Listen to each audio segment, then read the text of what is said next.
good morning to all of you. Name is Ravikiran. Welcome back to my channel. And this is the all new TVS Ronin 225cc. First of all, TVS Yuvaan Nagar వాళ్ళకి thank you so much మనకి review కోసం bike పంపించినందుకు. So మీరు ఒకవేళ ఈ బైక్ని చూడాలనుకున్నా కానీ bike purchase చేయాలన్నా కానీ షోరూమ్ డీటెయిల్స్ కింద ఇస్తాను, మీరు వాళ్ళని కాంటాక్ట్ చేసి బైక్ గురించి ఇన్ఫర్మేషన్ తీసుకోవచ్చు. సో ఈరోజు మనం ఈ TVS Roninది రైడ్ రివ్యూ చేస్తున్నాం. సో దీనికన్నా ముందు ఆల్రెడీ నేను డెడికేటెడ్గా ఫీచర్స్ గురించి వీడియో చేశాను. So it's a very detailed video. ఎవరైనా కానీ చూడాలనుకుంటే ఫస్ట్ ఆ ఫీచర్స్ వీడియో చూడండి, దాని తర్వాత ఈ రైడ్ రివ్యూ చూడండి.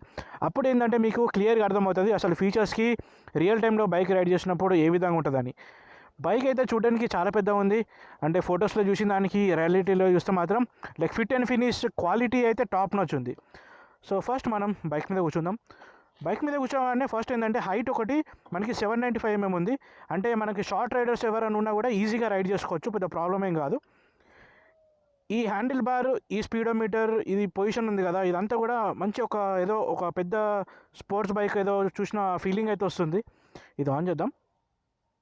ఇది ఆన్ చేసినప్పుడు ఏంటంటే మనకి దీని లోపల ఒక స్క్రీన్ ఉంది, అండ్ ఇదేమో మనకి నార్మల్ది.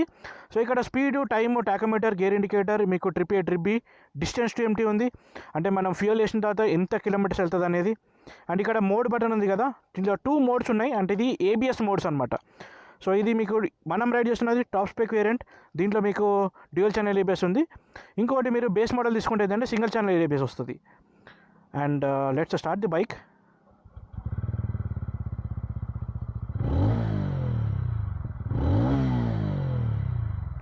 వావ్, సౌండ్ అయితే చాలా బేసియర్ ఉంది. మీరు బైక్ స్టార్ట్ అయ్యేటప్పుడు కూడా చూస్తే సైలెంట్గా స్టార్ట్ అయింది. అది ఇంకోసారి చూస్తాను చూడండి.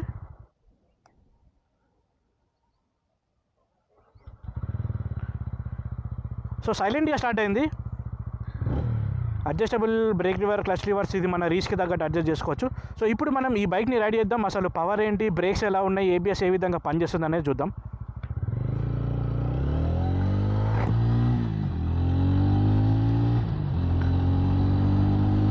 వావ్, థ్రాటిల్ ఇవ్వగానే ఇన్స్టెంట్ ఇలా ఇట్లా ముందుకు పుల్ చేస్తుంది. ఇది బేసికలీ 225cc, 20.4 PS పవర్ ఉంది, అండ్ 20 Nm టార్క్ ఉంది. ఒకసారి ABS చూద్దాం. ఇప్పుడు రెయిన్ మోడ్లో ఉంది ABS మోడ్, ఇక్కడ చూద్దాం.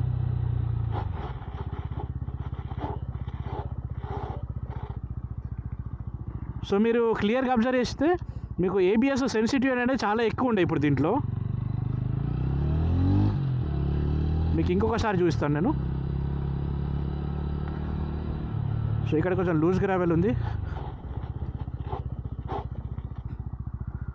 సో చూశారు కదా, ఇది ABS మోడ్ రెయిన్లో. ఇంకోటి ఇప్పుడు మోడ్ చేంజ్ చేద్దాం. అండ్ ఇప్పుడు అర్బన్ మోడ్లో వచ్చింది. అర్బన్ మోడ్లో మీకు రెయిన్లో వచ్చినంత సెన్సిటివిటీ కంటే కొంచెం తక్కువ ఉంటుంది. ఈ పవర్ అనేది చాలా బాగుంది. నాకు దీంట్లో ఏదైనా బాగా నచ్చిందంటే దీని పవరే. ఈజీ టు రైడ్ ఉంది. ఈ లాస్ట్లో ఒకసారి బ్రేక్ చేద్దాం. ఇక్కడ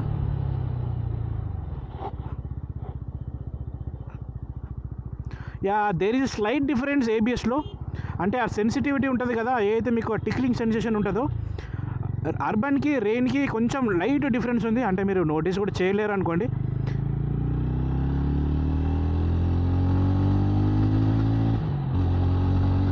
వావ్, సౌండ్ చాలా బాగుంది. మంచి బేసియర్ సౌండ్ ఉంది, మీకు చాలా నీట్గా వినబడుతుంది. ఒక సింగిల్ సిలిండర్ ఇలాంటి సౌండ్ రావడం రియల్లీ నైస్. సో ఇప్పుడు దీంట్లో ఇంజన్ ఇవన్నీ చూసుకుంటే నేను ఇందాక చెప్పినట్టు 20.4 PS మీకు పవర్ అనేది చాలా బాగుంది. అంటే ఒక 225cc అయితే మీకు ఆ పవర్ అయితే మీరు each and every time open చేసినప్పుడల్లా మీకు ఆ పవర్ తెలుస్తుంటుంది. అండ్ మీకు జర్క్ రావడం కానీ, మీ థ్రాటిల్ ఇచ్చినప్పుడు డిలే కానీ అలాంటిది ఏం లేదు. ఎప్పుడు కానీ లైక్ థ్రాటిల్ ఓపెన్ చేసినప్పుడల్లా ఇన్స్టెంట్గా వస్తుంది. టార్క్ అయితే రియల్లీ నైస్, 20 Nm టార్క్ ఉంది. మీకు పవర్ ఎంత ఉందో ఆల్మోస్ట్ టార్క్ కూడా అంతే ఉంది. ఇప్పుడు చూడండి.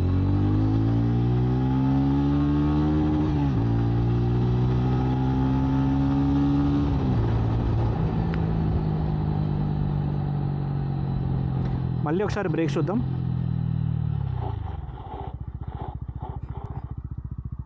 ఇప్పుడు పవర్ అనేది చూద్దాం మనం.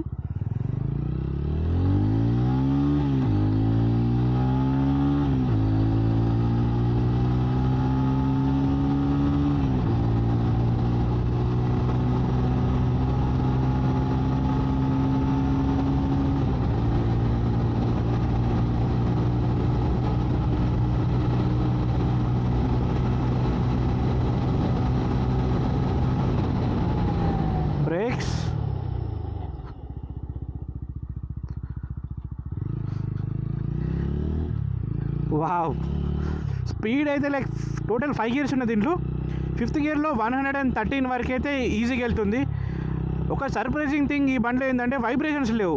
లైక్ హ్యాండిల్ బార్ దగ్గర లేదు, ఫుడ్ పెక్స్ దగ్గర లేదు. లైక్ పోస్ట్ 7000 8000 ఆర్పిఎం వెళ్తే అప్పుడు మీకు స్లైట్ బజ్ వస్తుంది. ట్యాంక్ దగ్గర little bit minimal vibes feel అవుతాం, కానీ వైబ్రేషన్స్ లేవు. అది యాక్చువల్లీ సర్ప్రైజింగ్ ఉంది బైక్లో. సో మళ్ళీ ఒకసారి మనము పవర్ అనేది చూద్దాం, దాని తర్వాత each and every point address చేద్దాం.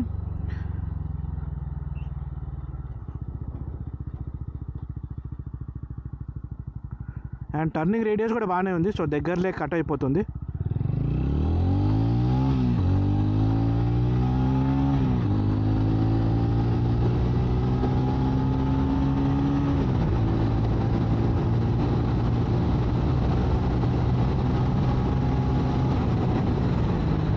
వావ్, పవర్ అయితే సర్ప్రైజింగ్ ఉంది.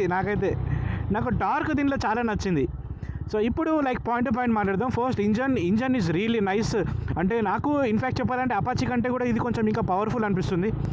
అపాచీ బేసికలీ ఇట్స్ స్పోర్ట్స్, కానీ ఈ స్పోర్ట్స్ క్రూజరే నాకు ఇంకొంచెం ఫాస్ట్ ఉంది అని అనిపిస్తుంది.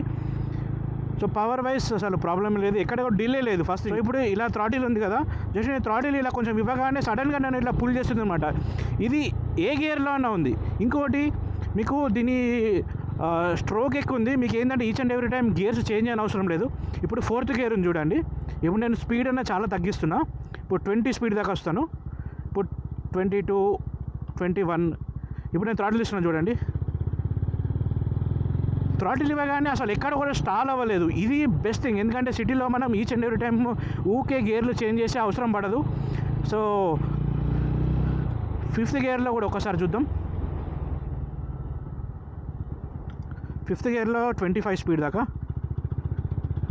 27, 28 స్పీడ్ నుంచి అయితే స్టాలింగ్ అయితే లేదు.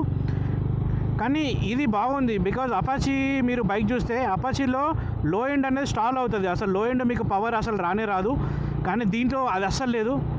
ఎందుకంటే నేను పర్సనల్గా అపాచీ వాడుతున్నా, నాకు లో ఎండ్ పవర్ అనేది అసలే ఉండదు. లో ఎండ్ నేను ఒకవేళ హై గేర్లో ఉంటే మాత్రం డెఫినెట్లీ నాకు నాకింగ్ అయ్యి ఆఫ్ అవుతుంది. ఈ బైక్లో లేదు. సో ఎందుకు నేను ఇలా కంపేర్ చేస్తున్నానంటే, దీంట్లో ఉన్నది అపాచీ ఇంజన్ని మీకు సైజు స్ట్రోక్ ఇంక్రీజ్ చేసింది కాబట్టి నేను మీకు ఆ ఇంజన్ తోటి కంపేర్ చేస్తున్నా. సో కాబట్టి మీకు ఇంజన్ అయితే దిస్ ఈజ్ సూపర్. అంటే నాకు ది బెస్ట్ అనిపించింది అనుకోండి. ఇప్పటిలా చూస్తే స్పీడ్ కూడా చాలా తొందరగా వెళ్ళిపోతుంది, డిలే లేదు. అండ్ నెక్స్ట్ వచ్చేసరికి బ్రేక్స్ ఇందాక మీరు ఆల్రెడీ చూశారు, ఏబిఎస్ టెస్ట్. ఇంకొకసారి కూడా చూస్తాను. ఇక్కడ శాండ్ ఉంది, full sand, full hard brakes. Wow, brake వేసినప్పుడు కూడా ఎక్కడ కూడా స్లైడ్ అయిపోతుంది బండి, ఆగదు అనే కాన్ఫిడెన్స్ అయితే రావట్లే. కానీ మీకు బైబ్రీ క్యాలిపర్స్ తెలుసు కదా, దాంట్లో ఉన్నంత ఎఫెక్టివ్నెస్ లేదు. కానీ ఈ డ్యూయల్ ఛానల్ ఏబిఎస్ ఈ సెన్సిటివిటీ ఉంది కదా, దీనికైతే మీరు 2 బ్రేక్స్ దీని కాంబినేషన్ వాడితే మాత్రం మీకు స్టాపింగ్ డిస్టెన్స్ చాలా వరకు తగ్గించుకోవచ్చు. అండ్ దీని తర్వాత సస్పెన్షన్ ఫ్రంట్ది చాలా బాగుంది. ఇప్పుడు అన్ఈవెన్ రోడ్ ఇదంతా మనం రైడ్ చేసేది. ఇలాంటి రోడ్లో మీకు ఫ్రంట్ బంప్స్ అవన్నీ ఏం తెలియట్లేదు, కానీ rear section little bit stiffer side ఉంది. సో రియర్ సెక్షన్ కొంచెం మీకు బౌన్స్ బ్యాక్ ఫీలింగ్ వస్తుంది. సో ఇక్కడ ఒకసారి చూద్దాము. ఫ్రంట్ అయితే కొంచెం స్మూత్గా వెళ్తుంది, రియర్ కొంచెం మనకి స్టిఫర్ అనిపిస్తుంది. మీరు కావాల్సి దాన్ని అడ్జస్ట్ కూడా చేసుకోవచ్చు. రియర్ మీకు మోనోషాక్ సస్పెన్షన్ వస్తుంది. సో మీకు కావాల్సుకుంటే సాఫ్ట్ ఇంకా చేసుకోవచ్చు. సో మీకు అడ్జస్టబుల్ ఆప్షన్ అయితే ఉంది. దీని తర్వాత riding comfort. So riding comfort is too good. అంటే ఈ పొజిషన్కి అయితే మీరు సిటీలో ఎంతసేపు అయినా రైడ్ చేయవచ్చు, హైవే కూడా మీరు లాంగ్ డిస్టెన్సెస్ కూడా చేయొచ్చు. ఆయిల్ కూలింగ్ సిస్టమ్ ఉంది కదా, పెద్ద ప్రాబ్లం అయితే ఏం కాదు దాని గురించి. సో ఇప్పుడు ట్రాఫిక్లో చూద్దాం.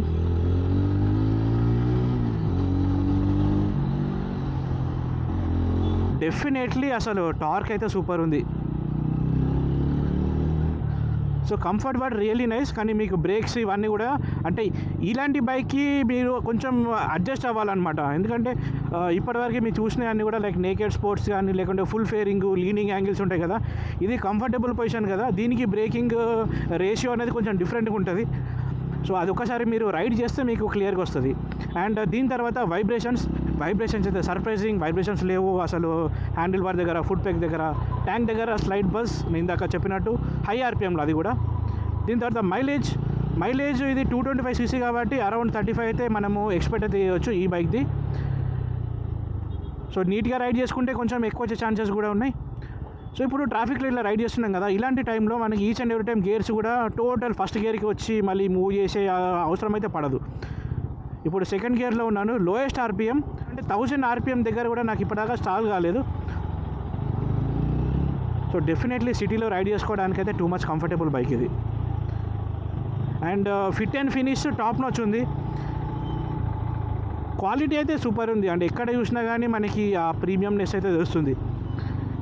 ఈ బండిలో నెగటివ్ ఏమైనా తీద్దాము అనుకుంటే కూడా నెగటివ్ అయితే నాకైతే ఏం దొరకలేదు, ఎక్సెప్ట్ ఆ రియర్ సెక్షన్ డిజైన్.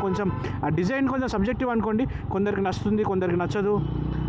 సో రియర్కి కొంచెం మనం మోడిఫికేషన్ ఏమైనా చేసుకుంటే బెస్ట్. ఇంకా అసలు దీనికి టూరింగ్ ప్యాక్ కూడా కంపెనీ వారు లాంచ్ చేసిండ్రు, శాడిల్ బ్యాగ్స్ కానీ ఇవన్నీ కూడా.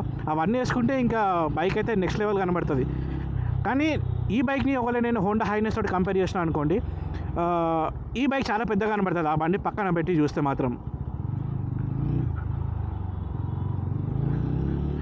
ఈ బైక్ని అయితే సిటీలో హ్యాపీలీ ఆల్ డే రైడ్ చేసుకోవచ్చు. ఫ్రంట్ సస్పెన్షన్ చాలా బాగుంది, USD forks and big piston forks ఉన్నాయి.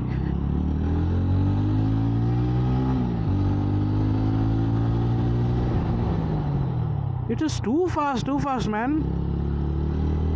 నేను యాక్చువల్లీ ఎక్స్పెక్ట్ చేయలేదు అసలు, అంటే ఈ బైక్ది ఈ విధంగా పర్ఫార్మెన్స్ ఉంటుంది అని. టైర్స్ మీకు front and back 70 inch wheels ఉన్నాయి, front 110 section, rear 130 section. Tyres అయితే బాగానే ఉన్నాయి, కానీ బ్రేకింగే కొంచెం నాకు అంత కాన్ఫిడెన్స్ లేదు. కానీ ఏబిఎస్ వర్క్ చేయడం అయితే బాగానే వర్క్ చేస్తుంది. అంటే ఏదైతే మనకి స్లిప్ అవ్వడం ఆపుతుందో అదొక్కటి బాగా పనిచేస్తుంది. But definitely I can say ఈ క్యాలిపర్స్ కంటే ఇంకా బైబ్రీ కానీ నిసిన్ కానీ ఇంకా బాగుంటాయి దీనికంటే. సో కంపెనీగా కొంచెం అవి ఇంప్రూవ్ చేయాలి. యా ఆఫ్ రోడ్ ఇలాంటి ప్యాచెస్ వచ్చినప్పుడు మాత్రం రియర్ సెక్షన్ కొంచెం బౌన్స్ బ్యాక్ అవుతుంది. అండ్ ఇది కాకుండా ఇక బ్లూటూత్ కనెక్టివిటీ ఉంది. బ్లూటూత్ కనెక్టివిటీ నాకు తెలిసి ఎంతమంది యూజ్ చేస్తారో ఏదో తెలియదు. టాప్ మోడల్ తీసుకుంటే ఏంటంటే మీకు టర్న్ బై టర్న్ నావిగేషన్ వస్తుంది, కాల్ SMS అలర్ట్స్ వస్తుంటాయి. ఐ డోంట్ నో ఎంతమంది యూజ్ చేస్తారో లేదో, కానీ అలాంటి ఫీచర్ టాప్ మోడల్ తీసుకుంటే మాత్రం మీకు వస్తుంది. బేస్ మోడల్లో ఏం రాదు, ఇట్స్ ఏ సింపుల్ థింగ్. కానీ బేస్ మోడల్ కొంటే మాత్రం సింగిల్ ఛానల్ వేపిస్తుంది, అది ఒకటి గుర్తుపెట్టుకోండి. కలర్స్ అయితే మీ ఇష్టం, అది మీ చాయిస్ ఉంటుంది. నన్ను ఒకవేళ ఆడితే మాత్రం ఈ రానిన్ తీసుకుంటే డ్యూయల్ ఛానల్ వేసుకునండి. సో ఈ బైక్ని ఎందుకు కొనాలి అని అంటే కంఫర్టబుల్ రైడ్, టెక్నాలజీ కావాలి అనుకుంటే తీసుకోవచ్చు. దీనిలో అసిస్టెంట్ స్లీపర్ క్లచ్ కూడా ఉంది, క్లచ్ చాలా లైట్ వెయిట్ ఉంది, అడ్జస్టబుల్ లీవర్స్ ఉన్నాయి, ఎల్ఈడి ల్యాంప్స్, ఎల్ఈడి మీకు వెనకాల tail lamp, almost like technology అయితే టూ మచ్ ఉంది. నాకు టెక్నాలజీ చాలా నచ్చింది ఈ బైక్ది. అండ్ రైడ్ కూడా బాగుంది. నేను ఎందుకు చెప్తున్నా అంటే ఆ రైడ్ నాకు అంత ఇంప్రెస్ చేస్తుంది దీన్ని. ఇది ఒకసారి మీరు షోరూమ్కి వెళ్ళి ఒకసారి రైడ్ చేసి చూడండి, టెస్ట్ రైడ్ తీసుకోండి. నేను షోరూమ్ డీటెయిల్స్ కింద ఇస్తాను, యువాన్ TVS. షోరూమ్కి వెళ్ళి ఒకసారి టెస్ట్ రైడ్ చేయండి, దెన్ అప్పుడు నేను చెప్పిందంతా మీకు క్లియర్గా అర్థమవుతుంది. సో పవర్ ఒకసారి మీరు టెస్ట్ రైడ్ తీసుకుంటే ఫుల్ ఓపెన్ చేసి చూడండి, వైబ్రేషన్స్ ఒకసారి చూడొచ్చు మీరు, వైబ్రేషన్స్ అనేది ఉండవు.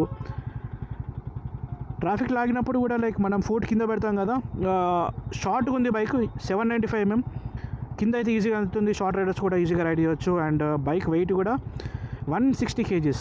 సో చుట్టుపక్కల ఉన్న అందవాళ్ళు కూడా దీన్నే చూస్తున్నారు, అంటే కొంచెం పబ్లిక్ అట్రాక్షన్ అనేది ఉంది ఈ బైక్కి. ఈ స్పీడోమీటర్లో నచ్చింది ఏంటంటే ఈ నంబర్స్ అనేది మీకు జంప్ అవ్వన్నమాట, కంటిన్యూ 1 నెంబర్ కూడా టోటల్ కౌంట్ అవుతుంది. స్పీడ్కి వెళ్ళినప్పుడు నెంబర్ ఫాస్ట్గా తిరుగుతుంటుంది చూడండి. ఎక్కడ కూడా నంబర్ అనేది జంప్ కాదు మీకు, ఇది బాగుంది. సో ఇప్పుడు ప్రైస్ విషయానికి వస్తే ఈ టాప్ మోడల్ తీసుకుంటే 2,13,000 ఉంది, బేస్ మోడల్ ఏమో 1,88,000 ఉంది. సో 1,88,000కి సింగిల్ ఛానల్ అంటే కొంచెం ఆలోచించాల్సింది, ఎందుకంటే దీని కాంపిటీషన్లో చాలా బైక్స్ ఉన్నాయి. సో ఎవరైనా కానీ పర్టికులర్గా లైక్ కంఫర్టబుల్ బైకే కావాలి అనుకున్నప్పుడు ఆప్షన్స్ తక్కువ వస్తున్నాయి. స్టిల్ చీపర్ దాన్ హోండా హైనెస్. ఒకవేళ రాయల్ ఎన్ఫీల్డ్ తోటి కంపేర్ చేసుకున్నా కానీ రాయల్ ఎన్ఫీల్డ్ కంటే 100% నేను ఎప్పటికీ కూడా ఇదే కన్సిడర్ చేసుకుంటాను. ఇన్ కేసు క్లాసిక్ కానీ అలాంటి బైక్స్ ఉంటే దానికంటే కూడా ఇది చాలా బాగుంది, స్మూత్ ఉంది, రిఫైన్డ్ ఉంది, మీకు పవర్ మంచిగా ఉంది, టాప్ స్పీడ్ కూడా లైక్ 115-120 వరకు వెళ్తుంది. సో నేనైతే దీన్నే కన్సిడర్ చేసుకుంటా over royal Enfield. Honda highness కూడా ఆల్మోస్ట్ ఇదే పవర్ ఉంటుంది, అంటే లైక్ ఈ స్పీడ్ రేంజ్ ఉంటుంది కదా, కానీ ఇది ఏంటంటే కొంచెం ప్రీమియం కనబడుతుంది. యూఎస్డి ఫోక్స్ ఇవన్నీ కూడా ఏంటంటే కొంచెం పబ్లిక్లో స్టాండ్ అవుట్ అవ్వడము ఈ విధంగా ఉంది. సో ఓవరాల్గా నేను బైక్ రైడ్ చేసినప్పుడు నాకు ఈ విధమైన రైడ్ ఫీడ్బ్యాక్ వచ్చింది. సో మీరు కూడా ఒకసారి టెస్ట్ రైడ్ చేసి చూడండి. సో నా రివ్యూ మీకు ఎంతవరకు హెల్ప్ అయిందో కింద కామెంట్ చేయండి. ఇంకేమైనా అడిషనల్ డౌట్స్ ఉంటే కూడా కింద మీరు కామెంట్ చేయొచ్చు, నేను దానికైతే ఆన్సర్ చేస్తాను. ఈ బైక్ మీరు కొనాలంటే కూడా షోరూమ్ డీటెయిల్స్ కింద ఉన్నాయి డిస్క్రిప్షన్లో, you can check it out. So video మీకు నచ్చితే డెఫినెట్లీ లైక్ చేయండి, షేర్ చేయండి అండ్ సబ్స్క్రైబ్ చేయడం మర్చిపోకండి. ఇలాంటి కంటెంట్ ఇక ముందు ముందు చాలా వస్తుంటుంది. So do subscribe, stay connected. So మళ్ళీ నెక్స్ట్ వీడియోలో ఇంకో బ్లాగ్తో కలుసుకుందాం. అంతవరకు bye, this is Ravikiran signing of.